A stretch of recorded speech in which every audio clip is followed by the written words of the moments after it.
जय जगन्नाथ बंधुगण आज आम जानिबा 27 जून 2025 शुक्रवार दिनर द्वादश राशिर राशिफल विषय एही दैनिक राशिफल चंद्रंको गोचर गणना को नहीं आधारित एवं चंद्रंको गोचर गणना आम जीवन में बहुत प्रभाव पकई थाए। तो आसंतु सर्वप्रथमे जानिबा आजिर तिथि और राशि नक्षत्र विषय। आज हेउची 27 जून 2025 शुक्रवार आषाढ़ कृष्ण पक्ष द्वितीया दिवा 11 घंटा 19 मिनिट गति तृतीया आज पुनर्वसु नक्षत्र दिवा 7 घंटा 22 मिनिट गति पुष्या नक्षत्र आज कर्कट चंद्र अहोरात्र आजिर पर्वोत्सव श्री गुंडीचा रथयात्रा आजिर सूर्योदय प्रातः 5 घंटा 13 मिनिट आजिर सूर्योदय प्रातः 5 घंटा 13 मिनिट आजिर सूर्यास्त संध्या 6 घंटा 40 मिनिट आज घात चंद्र नास्ति एवं बिछा धनु और मीन राशिर घात भार आज बैतालु खाइबा निषिद्ध। तो बंधुगण आसंतु जानिबा आजिर राशिफल विषय। ता पूर्वरु आम चैनल को जो माने नुआ करी आछंती तले थिबा लाल रंगर सब्सक्राइब बटन को दबाई आम चैनल को सब्सक्राइब करंतो और पाखरे थिबा घंटी बटन को दबाई ऑल रे सिलेक्ट करंतो काहेकि ना आमे अपलोड करिथिबा प्रत्येक वीडियो नोटिफिकेशन आपण सर्वप्रथमे पाई परिबे। तो प्रथमे जानिबा मेष राशि विषय। आज आपणक राशि स्थान रु चतुर्थ भाव में चंद्रदेव गोचर आपण को निज व्यापार क्षेत्र में सामान्य क्षतिर स्थिति उत्पन्न करिब। सरकारी चाकरी क्षेत्र में अधिकारी और सहकर्मी सहित मनमतांतर देखा दे पारे किंतु भविष्यत योजना विषय विचार विमर्श करिवे। सामाजिक क्षेत्र में आपणक छवि रे हानि घटिब। पारिवारिक जीवन रे मातांक सहित किछि वैचारिक मतभेद देखा दे पारे किंतु आपण निज बुद्धि और वाणी कौशल रे स्थिति को नियंत्रित रखिबारे सफल हेबे। पारिवारिक सुखरे मध्य हानि घटिब एवं जीवन साथी सहित संपर्कर विषय ध्यान रखंतो एवं अनावश्यक जुक्तितर्क और वाद विवाद दूरे रहिबार आवश्यकता रही। पारिवारिक खर्च रे वृद्धि घटिब किंतु पितांक मार्गदर्शन रु विशेष लाभ प्राप्ति हेब। गृहर कोनोसी सदस्यंक स्वास्थ्यावस्था को नहीं आपण चिंतित रहिबे एवं आर्थिक क्षेत्र रे किछि चिंताजनक स्थिति उत्पन्न हेब। धन हानि कारण कार्य रे किछि अस्थायी अवरोध उत्पन्न हेब। सेति पई आपनको किछि मानसिक चिंता हैरान करिब। सेति पई मन को शांत और एकाग्र रखिबार प्रयास करंतो। आज आपण श्री गणेश और माता लक्ष्मी संयुक्त उपासना करंतो शुभ फल पाइबे। वृष राशि आपणक तृतीय भाव में चंद्रदेव गोचर आपणक जसरे वृद्धि करिब एवं आपणक मान सम्मान रे वृद्धि घटिब। समाज सेवा कार्य रे आपण प्रसन्नता सहित भाग नेबे एवं लोके आपणक प्रशंसा करिवे। राजनीति संबंधी व्यक्तिंक वर्चस्व तथा पराक्रम रे वृद्धि घटिब। पारिवारिक जीवन रे परिवार रे हस खुशीर वातावरण लगी रहिब एवं भाई मानक विशेष सहयोग मिलिब। माता पितांक सेवा करिवार अवसर मिलिब। प्रेम संबंध पई समय उत्तम अनुकूल रहिछि जहा फल रे मन रे आपण प्रसन्नता अनुभव करिवे। आर्थिक क्षेत्र रे आर्थिक उन्नतिर निश्चित जोग रहिछि एवं भविष्यत पई किछि संचित योजना रे निवेश करिवे। आपण निजर समस्त कार्य को सफलता पूर्वक संपन्न करिवे। व्यवसायी वर्गंक पई एही समय उत्तम लाभदायक रहिछि। स्वास्थ्यावस्था उत्तम अनुकूल रहिब। धाँ दौड़ा कार्य व्यस्तता कारण शारीरिक थकापण और शरीर रे पीड़ा अनुभव करिवे। आज आपण निर्धन व्यक्तिंक सहायता करंतो शुभ फल पाइबे। मिथुन राशि आपणक धन भाव रे चंद्रदेव गोचर आपणक वाणी को मधुरता प्रदान करिब। भूमि और भवन आदि क्षेत्र रे आपण सफलता प्राप्त करिवे किंतु कोनोसी प्रकार वाद विवाद पूर्वरु लागि रहिथिले आज समाधान हेबार संभावना रही। आपणक सामाजिक क्षेत्रर विकास हेब एवं कार्य क्षेत्र रे लोके आपणଙ୍କ कार्यशैली प्रभावित हेबे। पारिवारिक जीवन रे जीवन साथी सहित उत्तम समय व्यतीत करिवे। परिवार रे प्रेम तथा उत्साहर वातावरण लागि रहिब एवं पितांक सहयोग तथा मार्गदर्शन आर्थिक उन्नति हेबा निश्चित। प्रेम संपर्क रे मधुरतार भाव रहिब एवं प्रेमीक सहित उत्तम समय व्यतीत करिवार अवसर मिलिब। आर्थिक स्थिति मजबूत हेब। आयर नुआ स्रोतरु धनर आगमन हेब। विद्यार्थी छात्र छात्री माने शिक्षा क्षेत्र रे मनोयोग देबे एवं परिश्रमर उत्तम परिणाम पाई परिबे। वाणिज्य व्यवसाय क्षेत्र रे उत्तम लाभ परिणाम पाइबे, किंतु अनावश्यक खर्च रे ध्यान दियंतु। स्वास्थ्य अवस्था उत्तम अनुकूल रहिब। आज आपण शिवलिंग रे दुग्धाभिषेक करंतु, शुभफल पाइबे। कर्कट राशि। चंद्रदेवंक आपणଙ୍କ राशि स्थान रे गोचर पूर्वरु लागि रहितबा समस्यारु आपणଙ୍କୁ मुक्ति प्रदान करिब। आपणଙ୍କ व्यक्तित्व रे आकर्षण बा चमक आसीब एवं आपणଙ୍କ व्यवहारिक विचार समाज रे आपणଙ୍କୁ प्रतिष्ठा प्रदान करिब। विद्यार्थी माननक पई समय शुभफलदायक रहिछि एवं उच्च शिक्षार मार्ग प्रशस्त हेब। पारिवारिक जीवन रे परिवार रे सुख शांति और हस खुशीर वातावरण लागि रहिब। जीवन साथी संपर्क रे मधुरता आसीब एवं पूर्ण सहयोग मिलिब। भाई तथा बंधु मित्रंक सहयोग रु आपणଙ୍କ मन रे प्रसन्नता तथा आत्मविश्वास रे वृद्धि घटिब। प्रेम जीवन रे संपर्क रे घनिष्ठता आसीब। राजकीय पक्षरु आर्थिक लाभ तथा आर्थिक पक्ष मजबूत हेब, किंतु अनावश्यक खर्च रे वृद्धि कारणरू आय व्ययर संतुलन खराब होई पारे। अजथा जुक्ति तर्क और वाद विवादरू मध्य आपण दूरे रुहंतु। आपणଙ୍କ स्वास्थ्य अवस्था सामान्य रहिब, किंतु स्वास्थ्य प्रति विशेष सावधान रुहंतु।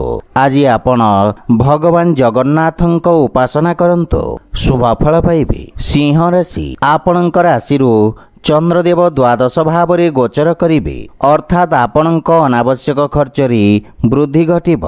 आर्थिक स्थिति असंतुलित हेबार संभावना रही एवं चाकरी और व्यवसाय क्षेत्र रे किछि अनावश्यक व्यवधान उत्पन्न होई पारे।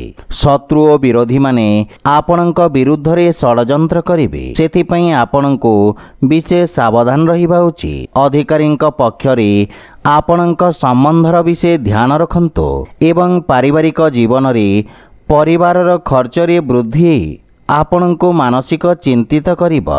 आपण निज भविष्यत तथा पारिवारिक संपर्क को नहीं चिंतित रहिबे। माता पितांक आशीर्वाद रु समस्त समस्यार समाधान करिवार प्रयास सफल हेब।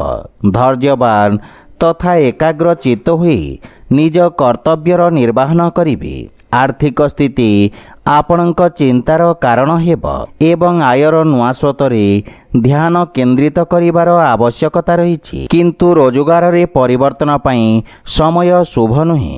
विद्यार्थी माननकु अधिक परिश्रम करिबाको पड़िब एवं स्वास्थ्य प्रति सावधान रहिबार आवश्यकता रही। आज आपण गोमातांको खाइबाको दियंतु, शुभफल पाइबे। कन्या राशि। चंद्रदेवंक आपणଙ୍କ एकादश भाव रे गोचर आपणଙ୍କ लाभर स्थिति को वृद्धि करिब। भूमि भवन तथा खनिज पदार्थर व्यवसाय रे जड़ित व्यक्ति अप्रत्याशित लाभ अर्जन करिवे। आपणଙ୍କ द्वारा पूर्वरु करा जाइथिबा कार्य रे आपणଙ୍କ मान सम्मान और पद प्रतिष्ठा रे वृद्धि घटिब। पारिवारिक जीवन रे किछि शुभ समाचार मिलिबारु मन रे प्रसन्नतार भाव रहिब एवं पारिवारिक वातावरण सुखद रहिब। गृहर छोट बालक मानक सहित उत्तम समय अतिबाहित करिवे। परिवार रे समस्तंको नम्रतापूर्ण व्यवहार द्वारा लाभ तथा मानसिक शांति प्राप्ति हेब। आपणଙ୍କ प्रभावपूर्ण वाणी परिवार सदस्यंक संपर्क रे घनिष्ठता आनिब एवं छोट भाई भौणी आपणଙ୍କୁ अनुसरण करिवे। पितांक पक्षरु पूर्ण सहयोग मिलिब एवं आपणଙ୍କ आर्थिक पक्ष मजबूत रहिब। ପୂର୍ବରୁ ଦେଇଥିବା ବକେୟା ଅର୍ଥ ଆଜି ଆପଣ ଫେରି ପାଇବେ ଏବଂ କିଛି ଗଣମାନ୍ୟ ବ୍ୟକ୍ତିଙ୍କ ସହିତ ସାକ୍ଷାତ ମଧ୍ୟ କରିପାରନ୍ତି। ବ୍ୟବସାୟର ସ୍ଥିତି ଉତ୍ତମ ହେବାକୁ ଲାଗିବ। ଲମ୍ବା ସମୟରୁ ଦେଖାଦେଉଥିବା ସ୍ୱାସ୍ଥ୍ୟ ସମସ୍ୟାରୁ ଆଜି ମୁକ୍ତି ମିଳିବ। ଆପଣ ଶାରୀରିକ ଉର୍ଜାବାନ ଅନୁଭବ କରିବେ। ଆଜି ଆପଣ ଶ୍ରୀ ଜଗନ୍ନାଥଙ୍କ ପୂଜାର୍ଚ୍ଚନା କରନ୍ତୁ, ଶୁଭ ଫଳ ପାଇବେ। ତୁଳା ରାଶି, ଆପଣଙ୍କ ଦଶମ ଭାବରେ ଚନ୍ଦ୍ରଦେବଙ୍କ ଗୋଚର ଆପଣଙ୍କୁ କୌଣସି ମହତ୍ୱପୂର୍ଣ୍ଣ ଅବସର ପ୍ରଦାନ କରିବ। ଆପଣ କର୍ମଠତା ସହିତ ନିଜ କାର୍ଯ୍ୟକ୍ଷେତ୍ର ତଥା କାର୍ଯ୍ୟପ୍ରଣାଳୀରେ ଆବଶ୍ୟକତା ଅନୁସାରେ ପରିବର୍ତ୍ତନ କରିବା ପାଇଁ ପ୍ରେରିତ ହେବେ। ନୂଆ ବ୍ୟବସାୟର ପ୍ରାରମ୍ଭ ପାଇଁ ସମୟ ଉତ୍ତମ ଅନୁକୂଳ ରହିଛି ଏବଂ ପାରିବାରିକ ଜୀବନରେ ପରିବାରରେ ହସ ଖୁସିର ବାତାବରଣ ଲାଗି ରହିବ ଏବଂ ସମ୍ପର୍କରେ ଘନିଷ୍ଠତା ଆସିବ। ସନ୍ତାନ ଆପଣଙ୍କ ମାର୍ଗଦର୍ଶନର ଅନୁସରଣ କରିବେ। ବୈବାହିକ ଦାମ୍ପତ୍ୟ ଜୀବନ ସୁଖମୟ ହେବ। ଜୀବନସାଥୀଙ୍କ ସହିତ ହସ ଖୁସିରେ ସମୟ ଅତିବାହିତ କରିବେ, କିନ୍ତୁ ପ୍ରେମ ସମ୍ପର୍କରେ ସାମାନ୍ୟ ସତର୍କ ରହିବାକୁ ପଡ଼ିବ, ଅନ୍ୟଥା ପ୍ରେମୀଙ୍କ ସହିତ ସମ୍ପର୍କରେ ଫାଟ ସୃଷ୍ଟି ହୋଇପାରେ। ଆର୍ଥିକ ସ୍ଥିତି ସୁଦୃଢ଼ ହେବ ଏବଂ ଆୟର ନୂଆ ସ୍ରୋତର ନିର୍ମାଣ ହେବ। ଧାର୍ମିକ ଆଧ୍ୟାତ୍ମିକ କାର୍ଯ୍ୟରେ ଆପଣଙ୍କ ରୁଚି ବଢ଼ିବ। ଆଜି ଅନାବଶ୍ୟକ ଯାତ୍ରାରୁ ଆପଣ ଦୂରେଇ ରୁହନ୍ତୁ। ପୁରୁଣା ବନ୍ଧୁମିତ୍ରଙ୍କ ସହିତ ଦେଖା ସାକ୍ଷାତ କରି ପ୍ରସନ୍ନତା ଅନୁଭବ କରିବେ। ସ୍ୱାସ୍ଥ୍ୟାବସ୍ଥା ଉତ୍ତମ ଅନୁକୂଳ ରହିବ, କିନ୍ତୁ ଶ୍ୱାସ ସମ୍ବନ୍ଧିତ ରୋଗୀ ବିଶେଷ ସାବଧାନ ରୁହନ୍ତୁ। ଆଜି ଆପଣ ଭଗବାନ ଶ୍ରୀ ଗଣେଶଙ୍କୁ ଧୂପ ଅର୍ପଣ କରନ୍ତୁ, ଶୁଭ ଫଳ ପାଇବେ। ବିଛା ରାଶି, ଆପଣଙ୍କ ନବମ ଭାବରେ ଚନ୍ଦ୍ରଦେବଙ୍କ ଗୋଚର କାରଣରୁ ଆପଣଙ୍କ ଲମ୍ବିତ କାର୍ଯ୍ୟରେ ପ୍ରଗତି ହେବ। ଆପଣ ପରାକ୍ରମୀ ତଥା କର୍ମଠ ରହିବେ ଏବଂ କାର୍ଯ୍ୟକ୍ଷେତ୍ରରେ ସମସ୍ତ ସମସ୍ୟାକୁ ସମାଧାନ କରି ସଫଳତା ପାଇବାରେ ସଫଳ ହେବେ। ରାଜନୈତିକ କ୍ଷେତ୍ରରେ ଆପଣଙ୍କ ବର୍ଚସ୍ୱ ଓ ମାନ ସମ୍ମାନରେ ବୃଦ୍ଧି ଘଟିବ। ପାରିବାରିକ ଜୀବନରେ ପରିବାରରେ ସୁଖ ସମୃଦ୍ଧି ପାଇଁ ବ୍ୟୟ କରିବେ ଏବଂ ଜୀବନସାଥୀଙ୍କ ପକ୍ଷରୁ ପୂର୍ଣ୍ଣ ସହଯୋଗ ମିଳିବ। ବିଦେଶ ସମ୍ବନ୍ଧିତ କୌଣସି ଶୁଭ ସମାଚାର ମିଳିବାରୁ ମନ ପ୍ରସନ୍ନ ରହିବ। ବଡ଼ ଭାଇଙ୍କ ବିଶେଷ ସହଯୋଗ ଆପଣଙ୍କ ଉନ୍ନତିର କାରଣ ହେବ। ପିତା ତଥା ବୟୋଜ୍ୟେଷ୍ଠଙ୍କ ଆଶୀର୍ବାଦ ମିଳିବ ଏବଂ ମାତାଙ୍କ ସମ୍ପର୍କରେ ସୁଧାର ଆସିବ ଏବଂ ପ୍ରେମ ଜୀବନରେ ନବୀନତା ଆସିବ। ପ୍ରେମୀଙ୍କ ସହିତ ହସ ଖୁସିରେ ସମୟ ବ୍ୟତୀତ କରିବେ ଏବଂ ଆର୍ଥିକ ସ୍ଥିତିରେ ସୁଧାର ହେବ, କିନ୍ତୁ ପାରିବାରିକ ଖର୍ଚ୍ଚରେ ବୃଦ୍ଧି କାରଣରୁ ଆପଣ ସାମାନ୍ୟ ଚିନ୍ତିତ ରହିବେ। ବିଦ୍ୟାର୍ଥୀ ଛାତ୍ରଛାତ୍ରୀମାନଙ୍କୁ ବନ୍ଧୁମିତ୍ରଙ୍କ ସହଯୋଗ ମିଳିବ। ପରାମର୍ଶଦାତା ତଥା ପ୍ରବନ୍ଧନ କ୍ଷେତ୍ରରେ ଜଡ଼ିତ ବ୍ୟକ୍ତି ବିଶେଷ ରୂପରେ ଲାଭାନ୍ୱିତ ହେବେ ଏବଂ ଆପଣଙ୍କ ସ୍ୱାସ୍ଥ୍ୟାବସ୍ଥା ମଧ୍ୟମ ରହିବ ତଥା ସ୍ୱାସ୍ଥ୍ୟ ନିୟମର ପୂର୍ଣ୍ଣ ପାଳନ କରନ୍ତୁ। ଆଜି ଆପଣ ଓଂ ନମଃ ନାରାୟଣାୟ ନମଃ ମନ୍ତ୍ରର ଜପ କରନ୍ତୁ, ଶୁଭ ଫଳ ପାଇବେ। ଧନୁରାଶି, ଆପଣଙ୍କ ରାଶିରୁ ଅଷ୍ଟମ ଭାବରେ ଚନ୍ଦ୍ରଦେବ ଗୋଚର କରୁଛନ୍ତି, ଯାହାଫଳରେ କିଛି ଆକସ୍ମିକ ସମସ୍ୟା ଆପଣଙ୍କୁ ସାମ୍ନା କରିବାକୁ ପଡ଼ିବ। ଅନାବଶ୍ୟକ ଖର୍ଚ୍ଚ ଆପଣଙ୍କ ଆର୍ଥିକ ସନ୍ତୁଳନକୁ ଖରାପ କରିପାରେ। କାର୍ଯ୍ୟକ୍ଷେତ୍ରରେ କାର୍ଯ୍ୟର ଅଧିକତା ବା ଅସାମଞ୍ଜସ୍ୟର ସ୍ଥିତି ମାନସିକ ଚିନ୍ତା ବୃଦ୍ଧିର କାରଣ ହେବ ଏବଂ ପାରିବାରିକ ଜୀବନରେ ପରିବାରର କୌଣସି ସଦସ୍ୟଙ୍କ ସହିତ ଛୋଟ ଛୋଟ କଥାରେ ଯୁକ୍ତିତର୍କ ଓ ମତଭେଦ ଦେଖାଦେବାର ସମ୍ଭାବନା ରହିଛି। ଦୈନିକ ଦିନଚର୍ଯ୍ୟାରେ ବ୍ୟବଧାନ ଉତ୍ପନ୍ନ ହେବ ଏବଂ ଭାଇ ଭଉଣୀଙ୍କ ସମ୍ପର୍କରେ ମନମାଳିନ୍ୟର ସମ୍ଭାବନା ରହିଛି ଏବଂ ମାତାଙ୍କ ସମ୍ବନ୍ଧ ଓ ସ୍ୱାସ୍ଥ୍ୟାବସ୍ଥାର ବିଷୟ ଧ୍ୟାନ ରଖନ୍ତୁ। ପ୍ରେମ ଜୀବନରେ ପରସ୍ପରର ଭାବନାକୁ ସମ୍ମାନ କରିବା ଦ୍ୱାରା ସମ୍ପର୍କରେ ସୁଧାର ଆସିବ ଏବଂ ଆର୍ଥିକ ଦୃଷ୍ଟିରୁ ଅନାବଶ୍ୟକ ଅର୍ଥ ଦେବା ନେବାକୁ ଟାଳି ଦିଅନ୍ତୁ। କୌଣସି ବିଶ୍ୱାସୀ ଲୋକଙ୍କ ସାହାଯ୍ୟ ଓ ସହଯୋଗ ଆପଣଙ୍କ ପାଇଁ ସହାୟକ ହେବ। ବିଦ୍ୟାର୍ଥୀମାନଙ୍କୁ ନିଜ ଲକ୍ଷ୍ୟ ପ୍ରାପ୍ତ କରିବା ପାଇଁ ଅଧିକ ସଂଘର୍ଷ କରିବାକୁ ପଡ଼ିବ। ରୋଗ, ବିଷ ଓ ଶତ୍ରୁଠାରୁ ଆପଣ ବିଶେଷ ସାବଧାନ ରୁହନ୍ତୁ, ଅନ୍ୟଥା କ୍ଷତିର ସମ୍ଭାବନା ରହିଛି। ଆଜି ଆପଣ ଗୋପାଳ ସହସ୍ର ନାମର ପାଠ କରନ୍ତୁ, ଶୁଭ ଫଳ ପାଇବେ। ମକର ରାଶି, ଆପଣଙ୍କ ରାଶି ସ୍ଥାନରୁ ସପ୍ତମ ଭାବରେ ଚନ୍ଦ୍ରଦେବଙ୍କ ଗୋଚର ଆପଣଙ୍କ କାର୍ଯ୍ୟକ୍ଷେତ୍ରରେ ସହକର୍ମୀଙ୍କ ସହଯୋଗ ପ୍ରାପ୍ତ କରାଇବ। ସମସ୍ତ ପ୍ରକାର ବାଧାବିଘ୍ନ ଦୂର ହେବା ସହିତ ସରକାରୀ କ୍ଷେତ୍ରରେ କାର୍ଯ୍ୟରତ ବ୍ୟକ୍ତିଙ୍କୁ ବିଶେଷ ଲାଭ ମିଳିବ। ପାରିବାରିକ ଜୀବନରେ ଜୀବନସାଥୀଙ୍କ ସହିତ ନୂଆ ବ୍ୟବସାୟ ପ୍ରାରମ୍ଭ କରିବା ପାଇଁ ସମୟ ଶୁଭ ରହିଛି ଏବଂ ପାରିବାରିକ ସୁଖ ସମୃଦ୍ଧିରେ ବୃଦ୍ଧି ଘଟିବ। ପରିବାରର ପୂର୍ଣ୍ଣ ସହଯୋଗ ଆପଣଙ୍କ ଉପରେ ଲାଗି ରହିବ। ମାତା ପିତାଙ୍କ ମାର୍ଗଦର୍ଶନ ତଥା ଆଶୀର୍ବାଦରୁ ଆପଣ ଲାଭବାନ ହେବେ ଏବଂ ପ୍ରେମ ସମ୍ବନ୍ଧରେ ସ୍ଥାୟିତ୍ୱ ପ୍ରାପ୍ତି ହେବ। ବ୍ୟବସାୟରେ ନୂଆ ନିବେଶର ସନ୍ଧାନ କରି ଆପଣ ସଫଳତା ପାଇବେ ଏବଂ ଆୟର ନୂଆ ସ୍ରୋତର ବିକାଶ ହେବ। ବିଦ୍ୟାର୍ଥୀମାନଙ୍କୁ ଶିକ୍ଷକଙ୍କ ପ୍ରୋତ୍ସାହନ ପ୍ରାପ୍ତି ହେବ। କଳା ତଥା ମନୋରଞ୍ଜନ ଉଦ୍ୟୋଗ ସମ୍ବନ୍ଧିତ ବ୍ୟବସାୟୀଙ୍କୁ ବିଶେଷ ଲାଭ ମିଳିବ। ବୈବାହିକ ଦାମ୍ପତ୍ୟ ଜୀବନ ସୁଖମୟ ହେବ ଏବଂ ସନ୍ତାନ ପକ୍ଷରୁ ସୁସମ୍ବାଦ ପାଇ ମନରେ ପ୍ରସନ୍ନତା ଅନୁଭବ କରିବେ। ହୃଦୟ ରୋଗ ପ୍ରତି ଆପଣ ବିଶେଷ ସାବଧାନ ରୁହନ୍ତୁ ତଥା ସ୍ୱାସ୍ଥ୍ୟ ନିୟମର ପୂର୍ଣ୍ଣ ପାଳନ କରନ୍ତୁ। ଆଜି ଆପଣ ହନୁମାନ ଚାଳିଶାର ପାଠ କରନ୍ତୁ, ଶୁଭଫଳ ପାଇବେ। କୁମ୍ଭ ରାଶି, ଆପଣଙ୍କ ରାଶିର ବ୍ୟକ୍ତିଙ୍କୁ ଚନ୍ଦ୍ରଦେବଙ୍କ ଷଷ୍ଠ ଭାବରେ ଗୋଚର ରାଜକୀୟ ସମ୍ମାନ ତଥା ସହଯୋଗ ପ୍ରାପ୍ତ କରାଇବ। ଆପଣଙ୍କ ଅଟକିଥିବା ସମସ୍ତ କାର୍ଯ୍ୟରେ ପ୍ରଗତି ହେବ। ଆପଣଙ୍କ ବୁଦ୍ଧିବଳ ତଥା ପରାକ୍ରମରେ ବୃଦ୍ଧି ହେବ।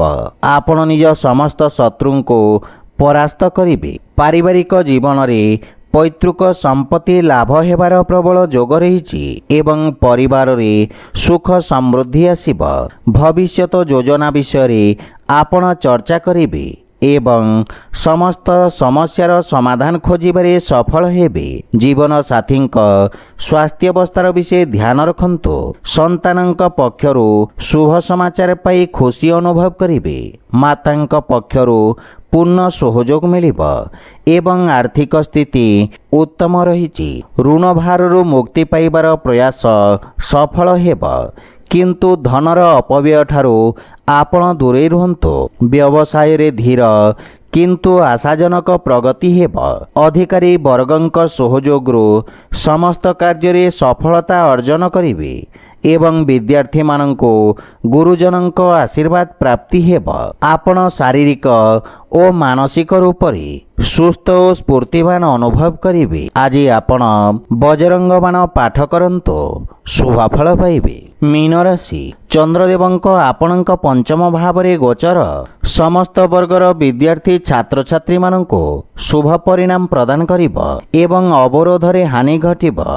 ଉଚ୍ଚଶିକ୍ଷାର ମାର୍ଗ ପ୍ରଶସ୍ତ ହେବ। ରୋଜଗାର କ୍ଷେତ୍ରରେ ଆପଣଙ୍କୁ ନିଜ କୌଶଳ ଦେଖିବାର ଅବସର ପ୍ରାପ୍ତି ହେବ। ପାରିବାରିକ ଜୀବନରେ ଜୀବନସାଥୀଙ୍କ ସହିତ ସମ୍ପର୍କର ବିଷୟ ଧ୍ୟାନ ରଖନ୍ତୁ। ଅନାବଶ୍ୟକ ବାଦ ବିବାଦରୁ ଆପଣ ଦୂରେଇ ରୁହନ୍ତୁ ଏବଂ ବାଣୀରେ ସଂଯମତା ବଜାୟ ରଖନ୍ତୁ। ମାନସିକ ଚିନ୍ତାରୁ ମୁକ୍ତି ମିଳିବ।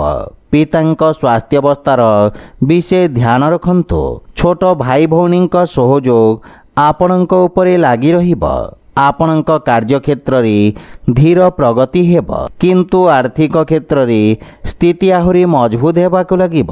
ଉଚ୍ଚ ଅଧିକାରୀ ବର୍ଗଙ୍କ ଠାରୁ ପ୍ରୋତ୍ସାହନ ପ୍ରାପ୍ତି ହେବ। ରକ୍ଷା କ୍ଷେତ୍ରରେ ଜଡ଼ିତ ବ୍ୟକ୍ତିଙ୍କୁ ଯଶ ଓ ମାନ ସମ୍ମାନ ପ୍ରାପ୍ତି ହେବ। କଳା, ସଙ୍ଗୀତ ଓ ସାହିତ୍ୟ କ୍ଷେତ୍ରରେ ଆପଣଙ୍କ ରୁଚି ବଢ଼ିବ। ସମାଜ କଲ୍ୟାଣକାରୀ କାର୍ଯ୍ୟରେ ଆପଣଙ୍କ ସହଭାଗିତା ବୃଦ୍ଧି ପାଇବ। ବାଣିଜ୍ୟ ବ୍ୟବସାୟ କ୍ଷେତ୍ରରେ ସ୍ଥିତି ସାମାନ୍ୟ ରହିବ। ଆଜି ଆପଣ ଶ୍ରୀ ଜଗନ୍ନାଥଙ୍କ ଉପାସନା କରନ୍ତୁ, ଶୁଭଫଳ ପାଇବେ। ତ ବନ୍ଧୁଗଣ, ଏହା ଥିଲା ଆଜିର ରାଶିଫଳ ବିଷୟରେ। ଯଦି ଭିଡ଼ିଓଟି ଆପଣମାନଙ୍କୁ ଭଲ ଲାଗିଥାଏ ଲାଇକ୍, ସେୟାର ଓ କମେଣ୍ଟ କରି ଜଣାନ୍ତୁ ଏବଂ ଆମ ଚ୍ୟାନେଲକୁ ସବସ୍କ୍ରାଇବ୍ କରନ୍ତୁ। ଜୟ ଜଗନ୍ନାଥ।